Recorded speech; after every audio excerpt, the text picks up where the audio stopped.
Right now on WAND News at 10, music fills the air of downtown Decatur.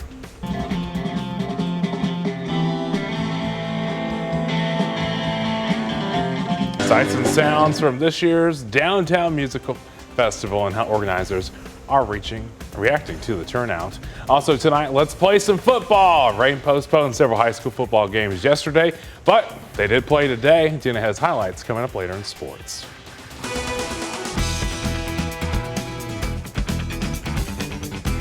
Good evening. Thanks for being with us tonight at 10. I'm Jacob Gordon. We're going to start with the first check of that forecast. Phil, what a great start to the holiday weekend. And you know what's the best part about this forecast? What? It only gets better moving forward. Oh, really? We had a few clouds this morning. And it started off a little bit gloomy, if you will, a little gray.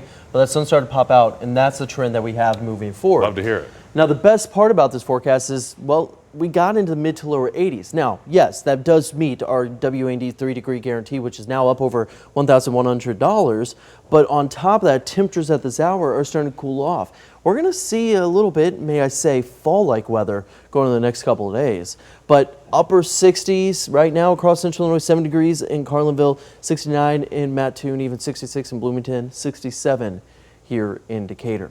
Tonight we are expected to drop to a low of about 59 to 60 degrees, so again a little bit of a cooler night, and that is a big reason why we're starting to see some cooler weather settle in, is because we're actually noticing a cooling night, allowing that humidity to drop and the temperatures drop a bit more. Now the cold front that did push through late last night, that's what brought some of those showers and thunderstorms. That is obviously a relieving factor as well. So satellite radar keeps us dry. But as we start to look at your weather headlines, a beautiful Sunday in store, fall-like at times in this forecast, because we don't just have one, but 2 more cold fronts. We got 3 cold fronts in 1 week. Obviously, one already rolled through. We're going to time out the other 2 coming up in just a few short minutes. All right, Phil, thanks. Top of the news here tonight at 10. Today marks the last day of Sangamon County Sheriff Jack Campbell's time in office. This comes after he announced that he was going to retire. He made that announcement back on August 9th. That came after community activists and politicians called for his resignation after the shooting death of Sonia Massey.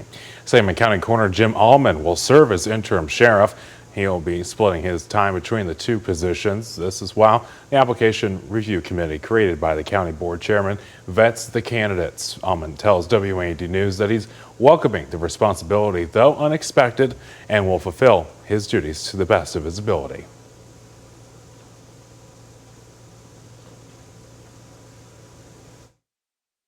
I do take the oath of my office as coroner very seriously, and those that have worked with me know that.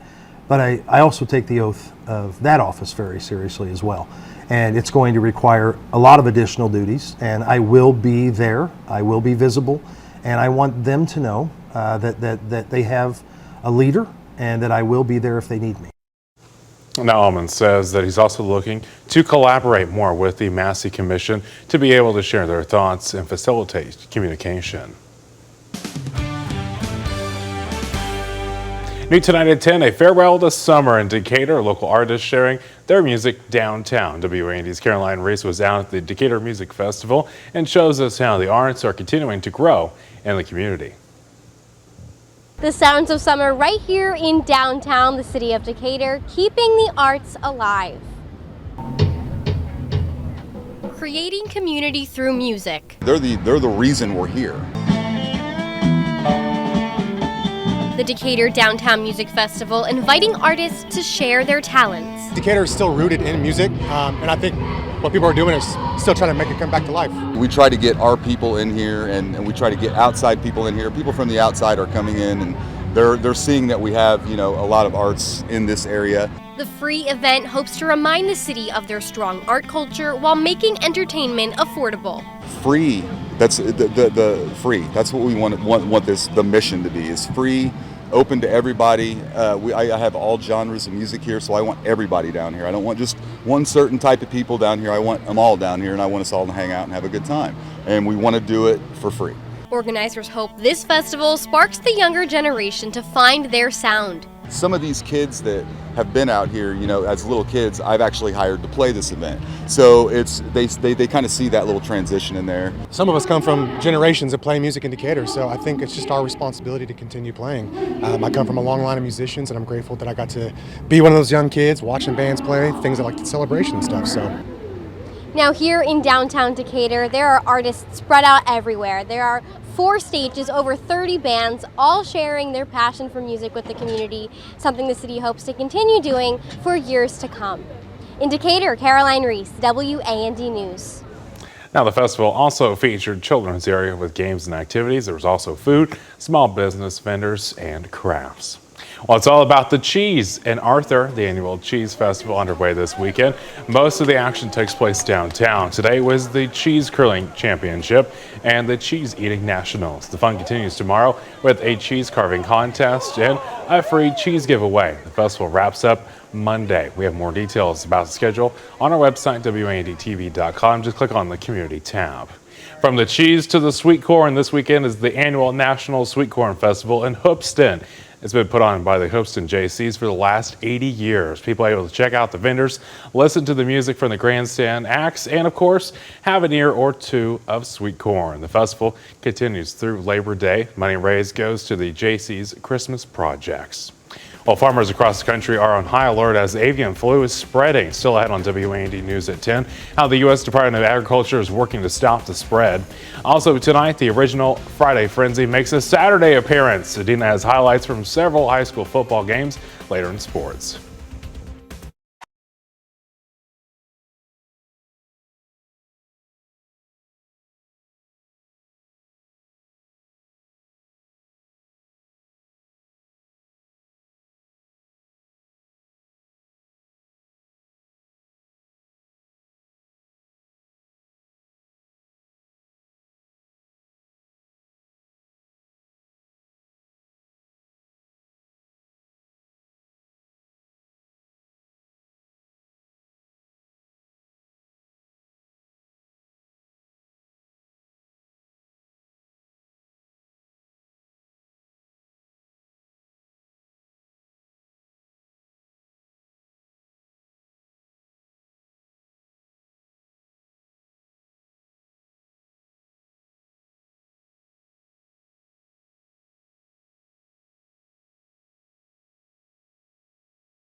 Working to stop the spread of the H5N1 virus. That's the goal of the new vaccine out for cattle. This week, the U.S. Agriculture Secretary announced that there is a field trial underway. He made the announcement during the Farm Progress Show.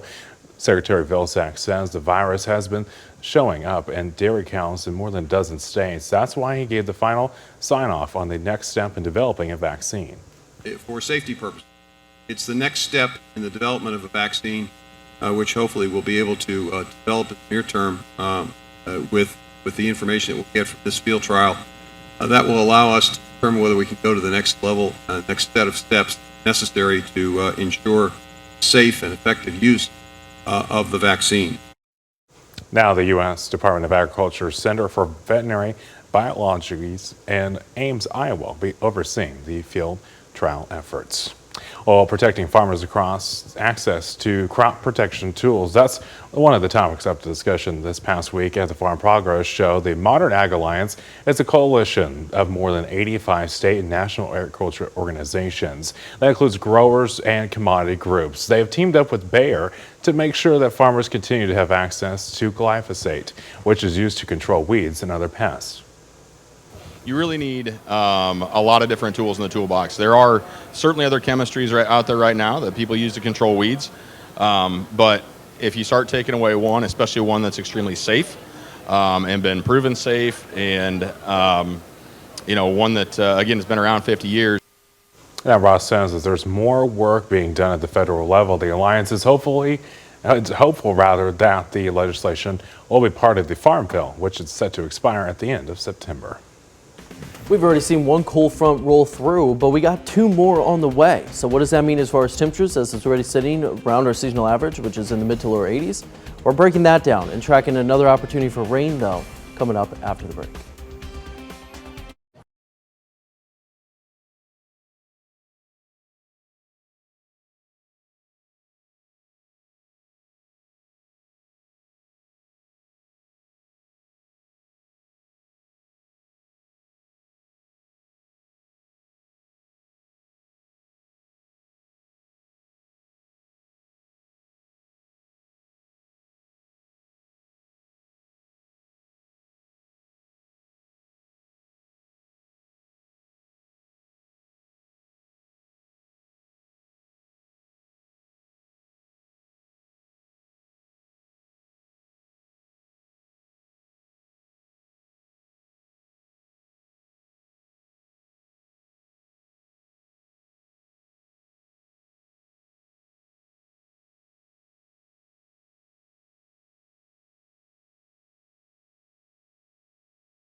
WAND Weather's 7-day forecast, sponsored by Roto-Rooter.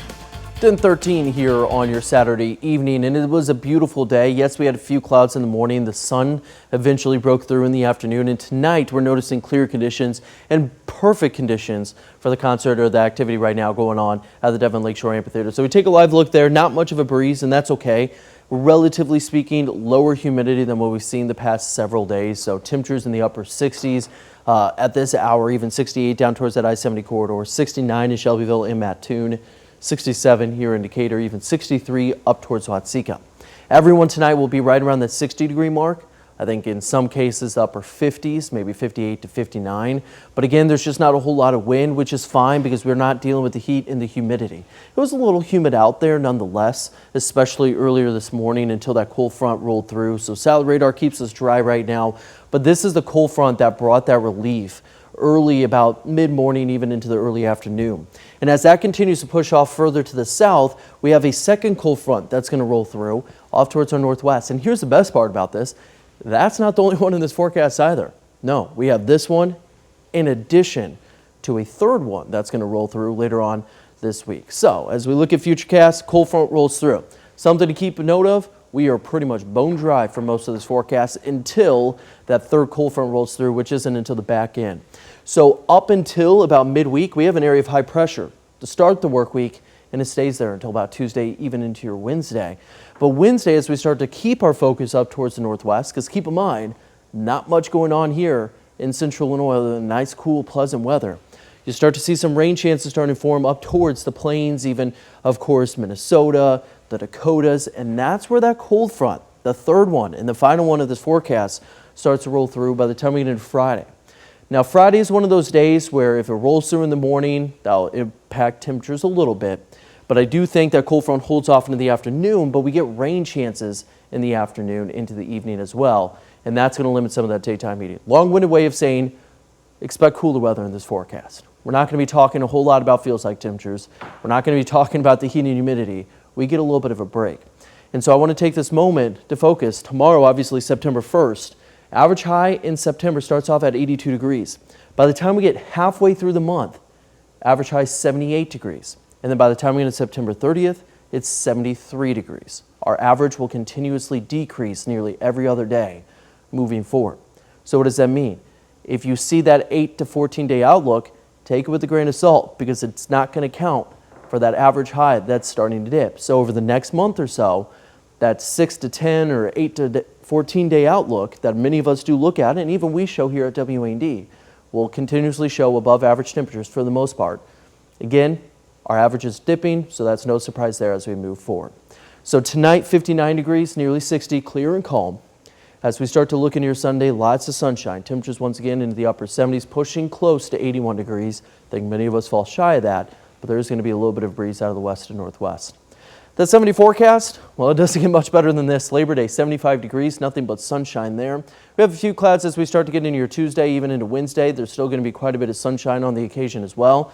But that third and final cold front really starts to push through as we get into Friday, into Saturday. I don't expect it to be a widespread shower or thunderstorm chance there. It's going to be some isolated chances because that cold front's going to meet some drier air. But it just goes to show that this cooler weather trend is going to stick with us at least for the next 7 days. The hope is no more 90s move down the line. I just can't promise anything yet. Yeah, let's say love to see the 75 and sunny. Love to see that.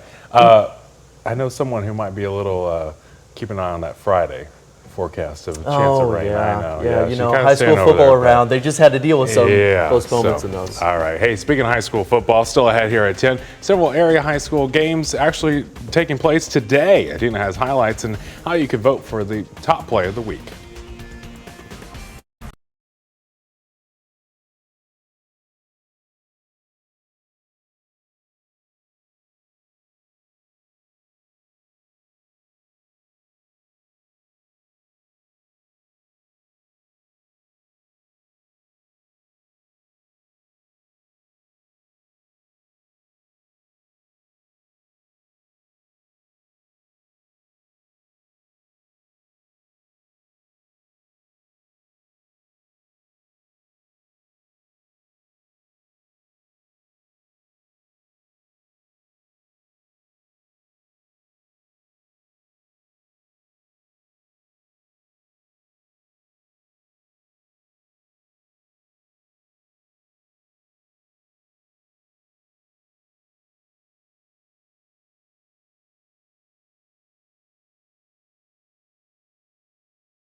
New tonight at 10, Salt and Light Champaign is starting the reopening process. This comes after they temporarily closed earlier this month. That's because of road construction near the business. Yesterday was the first day they were back open, but that was for drop-off donations only. You can drop off things between 10 a.m. and 7 p.m. Monday through Saturday. Officials say they're working on when they'll officially reopen the store.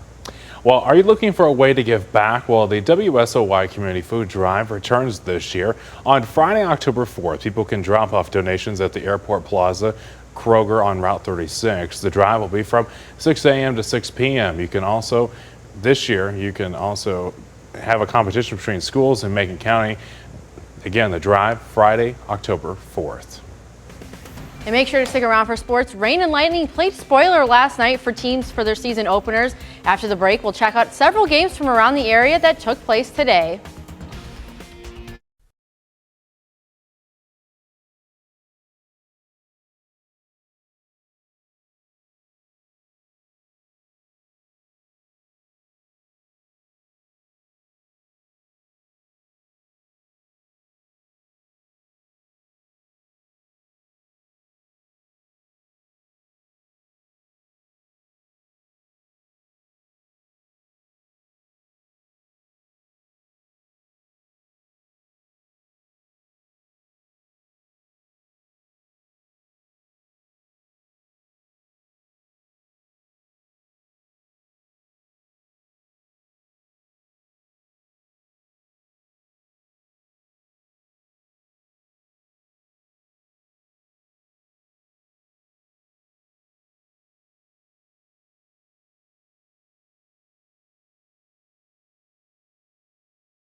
Thanks for sticking with us for sports. After Mother Nature pushed several games from last night to today, we have a little mini frenzy for you, and let's get right to it. We're starting with our matchup of the week, Athens and Moreau Forsyth. The first play, the opening kickoff, the Trojans waste no time. Canton Wilson, full steam ahead without getting touched. He puts the Trojans on top, and Athens is going to respond, not far to go for 6. A crafty handoff gives Brody Rector a lowers his head and fights across the goal line, and all squared up early in the stages here, and it didn't last long though. Ryan Shepard drops back for Moreau. He hits Zach Smith underneath the slip screen, and he works his way across the field, fights up the sideline, eventually winds up in the end zone, and they never looked back, keeping it after it. Shepard on the play action pass, he hits the big man, Grant Smith. He's going to get tripped up, but it's not enough to slow him down. Moreau wins big, 47-14. And let's go to Sages Country for quite the clash of the Illini Prairie. Monticello hosting St. Joseph Ogden. And we start with the QB keeper, Cody McKinney, stiff-arm the defender, and he's got nothing but fresh turf in front of him. The Spartans are up 2 scores early on. And looking to add to it, the Wildcat formation. It's a snap straight to Coy Taylor, and he muscles his way in for 6. And the Spartans weren't done scoring in the first half, SJO back in the red zone. McKinney goes through the air, and bringing it down is Tanner Seams. The Spartans score the first 34 points of the game, but Monticello would make it close in the second half to ultimately fall to SJO, who opens their season with a 40-28 win. In New Berlin and Pleasant Plains meeting for the battle of the General Grant Sabre. The Pretzels running the ball nicely, a toss to Gabe Lyons. He's going to follow the blockers and cut it back into the end zone. The New Berlin strong out of the gates, and the Cardinals keep fighting and letting it fly. Cooper Schallenberg slings it downfield right into the arms of Luke Boscher, who won't be denied the score. The Pretzels possession again, and who else but Lyons? He's going to find the gap and another 6 points as New Berlin wins the Sabre 47-20. And over to Moequa, where Central A&M broke in their brand new turf field. The Raiders hosting Leroy on Mark Ramsey Field. Leroy trying the passing game going, but not much air under this one, right into the hands of Evan Purcell. And Purcell is going to get it done on both ends of the field. He grabs the interception. Now he takes the handoff, and he's in for 6. The Raiders strike first, with the Panthers scoring 45 unanswered points, including this 45-yard touchdown from Kobe Brent as Central A&M falls 45-14. And out in Sierra Gordo, the Broncos were hosting the Pirates of Cumberland. First quarter, Pirates inches from the goal line. Hudson McElroy keeps it and finds the end zone for an early 6 points. The Broncos defense making plays in the first, though. Logan Gernhardt with the ball. He's going to try the outside, but Mickey Turpak tracks him down for a loss of 3 yards. But this one was all Pirates. Grant Keisher takes the handoff. He's going to bounce off one defender, gets to the outside before lowering his shoulder, and he finds the end zone. Cumberland wins this one 40-0. And let's take a look at some other scores from today. Rochester was up north against Simeon. The Rockets win 35-14. Springfield defeating Champaign Central 44-13 at home. Westville would fall short to Salt Fork 16-14. And Glenwood dropping their season opener to Edwardsville 14-7.